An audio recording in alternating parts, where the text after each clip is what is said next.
नमस्कार मंडळी, मी आहे वर्ष आणि तुम्हा सर्वांची जिविजा डायरीमध्ये मनपूर्वक स्वागत आहे. हा आपला पहिला ब्लॉग आहे. आजचा दिवस खूप खास आहे.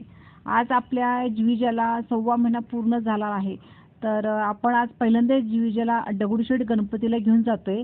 तर चला मग मी रिक्षा बुक केलेली आहे. आपण आता रिक्षाने जात आहोत.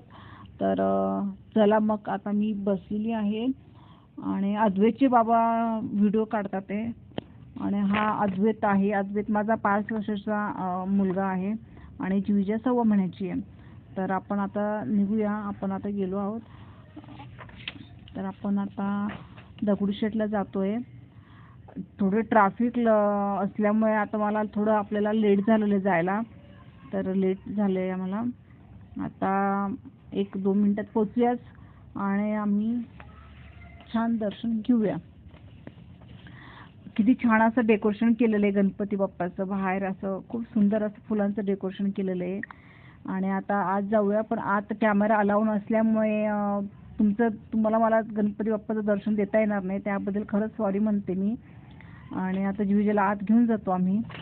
आणि असं खूप छान असं दर्शन झालेलं आहे गणपती बाप्पाचं. जिविजाला छान नारळ फुलं वगैरे असं प्रसाद असं दिलेलं आहे आणि गणपती बाप्पाच्या पायथ्याशी ठेवलं होतं जिविजाला. तर खरंच हा क्षण खूप आनंदाचा आहे आमच्यासाठी आणि हा क्षण तुमच्यासोबत शेअर करताना खूप आनंद होते. तर असेच तुम्हालाही आनंद झाला असेल तर नक्कीच माझ्या चॅनलला सबस्क्राईब करा, लाईक करा, शेअर करा आणि आमच्या परिवाराचा भाग बना. गणपती बाप्पा मोरया.